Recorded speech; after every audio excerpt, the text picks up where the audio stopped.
everyone. Hi. So we are from Last Minute. Okay, so now we will share to you about the health news that we think is the most interesting one. So we got two news for you. So the first one is? The first one is from BBC News. It is talking about what do people of the world is dying from. Alright, so what are the news talking about? Okay, the news starts by talking that in the olden days, people life expectancy was short, and they were around in the 1950s. People were expected to live only about 46 years old. But now by 2015, that figure has shot up to about 71 years old.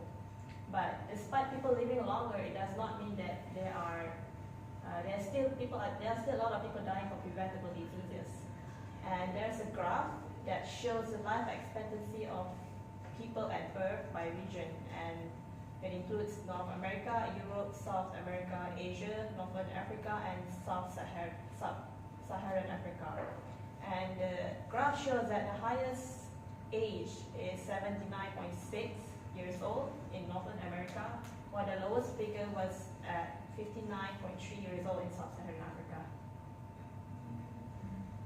So I'm sure everyone will be curious about what is the causes of death around the world. So in 2017, about 56 million people in the world died, and this amount is 10 million more than in 1990, as the global population has increased and people live longer on average. So more than 70% they died of non-communicable chronic diseases. So for example, diabetes and so on. So these are not passed from person to person. That means this is not inherited genetically from their parents or grandparents. And typically, these diseases will progress slowly. And then, according to statistics, the biggest single killer of the human population is the cardiovascular disease, which affects the heart and arteries and is responsible for every third death. That means in every 3 person, there is 1 person that were infected with the cardiovascular disease. So for second causes of death is the rate of cancers, so which account for about 1 in 6 of all death. As we know, there are many types of different cancers. For example, like the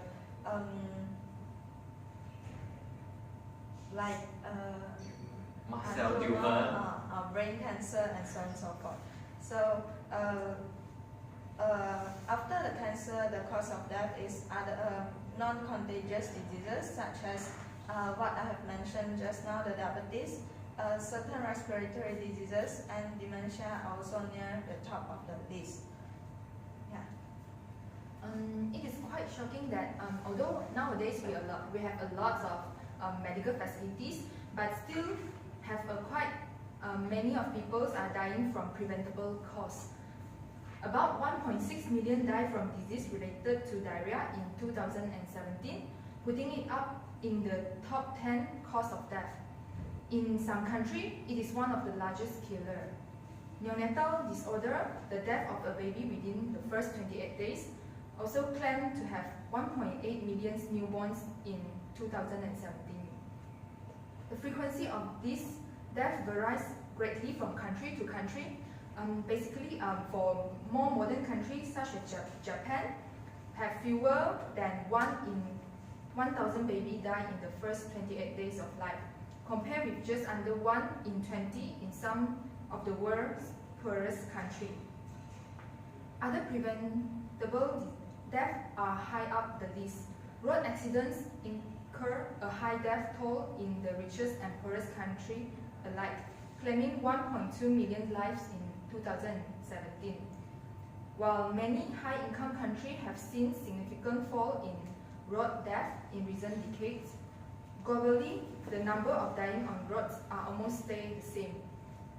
And meanwhile, almost twice as many people around the world die from suicide as from homicide. the person of killing one by another. So recently got too many people having suicide than being killed by another person. So in UK, suicide deaths were 16 times higher than homicides. It is leading to the cause of death of men aged from 20 to 40. Now I will talk about what types of death that we're going to tell us. How people die changes from time, and it changes with their country development. In the past, infectious diseases played a bigger part than they do now. In 1990s, 1 in 3 deaths result from the communicable and infectious disease, and by 2017, this has fallen to 1 in 5. Children are particularly vulnerable to infectious diseases.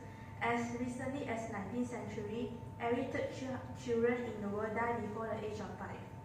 The children mortality rates have fallen significantly since then, thanks to the vaccination and also improvement in the hygiene, nutrition, healthcare, and also clean water access. The children deaths in rich countries are lower as compared to poorer countries. Since the rich countries have vaccinations and also healthier lifestyle as compared to the poorer countries, the decline in global children death is one of the greatest success stories of the modern healthcare. The number of children dying each year has more than halved in the recent decades, as we have gotten better at fighting the contagious and also infectious diseases. This has shifted death rate towards non-contagious diseases in the elderly people. Many countries have growing concerns about the increasing burden on relatives and also healthcare system as people get older and have longer term illness. Alright, so now we got so many input from the news. So basically, the most dangerous one is the cardiovascular, and then also have some road accident and suicide, and then children also. Just now we discussed there are many infectious disease and neonatal death. Okay, so maybe you can discuss a bit why cardiovascular obesity is the dangerous cause of death, because we know in Malaysia obesity seems is a serious problem in our country compared to other neighboring country. So I think most of the problem is from most of the disease come from our mouth. So obesity maybe because of our lifestyle, because normally in Malaysia we normally have some heavy breakfast, heavy meal as our breakfast. For example, nasi lemak, which is made of coconut oil, and then some fried noodles, which is very oily for us as our breakfast. Yeah, okay. So how come obesity can lead to the cardiovascular problem, Tari? You know any idea about it? I think because obesity makes people tired, feel like breathing very difficult. So it affects the oxygen demand in our body, and our heart is to pump the blood into all the parts of the body. So when there is lack of oxygen in the tissue, then the other organs will fail to function. Yeah. So, And then maybe because obese people, they tend to not do exercise, so yeah, it will affect their heart function as well. Yeah, correct. So another thing is I also heard there are many common suicide among the US, UK. So you feel depression? Is it because of it? No, I was suicide. Maybe the suicide rate increased because they are too stressed. This is stress is also one of the reason that of the rate of the suicide increase. Yeah, great. So I think that's all from the first news. I think it's beneficial and informative enough. So we will now proceed to second news, which we will present to you is it's also from the BBC News. It says that the UK patient free of HIV after stem cell treatment. So as we know, stem cell is like a primary cell before it differentiates to other cells in our body. So if here's that if we like the London patient who was being treated for the cancer has now been in remission from HIV for 18 months and is no longer taking HIV drugs.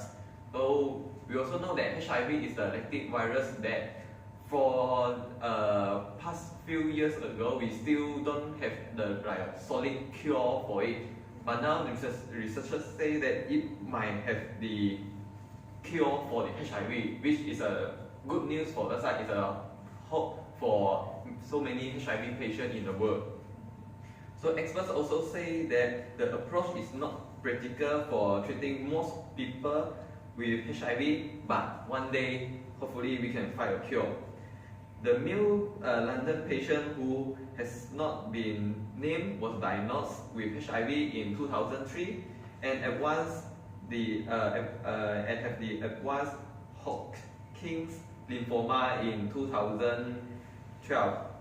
He undergo the chemotherapy to treat the cancer, and in addition, the stem cell were implanted into patient from a donor resistant to HIV, so leading to both his cancer and HIV going to remission. Research from the University College London, Imperial College London, and Cambridge Oxford were also involved in this case to study together. Okay, so we're continuing with the news. So this is the second time the patient is treated by using the stem cell treatment, which has ended up in remission from HIV. So for 10 years ago, another patient in Berlin received a bone marrow transplant from a donor with a natural immunity to the virus. Timothy Brown, which is the doctor in charge in the case, said to the first person to beat HIV was given 2 transplants and total body irradiation for the leukemia. So this is a more aggressive treatment. So by achieving the remission in the second patient by using a similar approach, we have shown that the Berlin patient was not an anomaly, and that is really was the treatment approach that eliminated HIV in these 2 people. So many people would wonder that the stem cell treatment will bring the hope of cure. So although this finding is interesting, but it is not offer up a new treatment for the millions of people around the world living with HIV. The aggressive treatment was primarily used to treat the patient cancer, not his HIV. So currently the HIV therapy are really effective, meaning people with this virus can live longer and healthy life. But the reason this case is so significant is that you could help experts who are looking for the new ways to tackle the HIV and achieve a cure.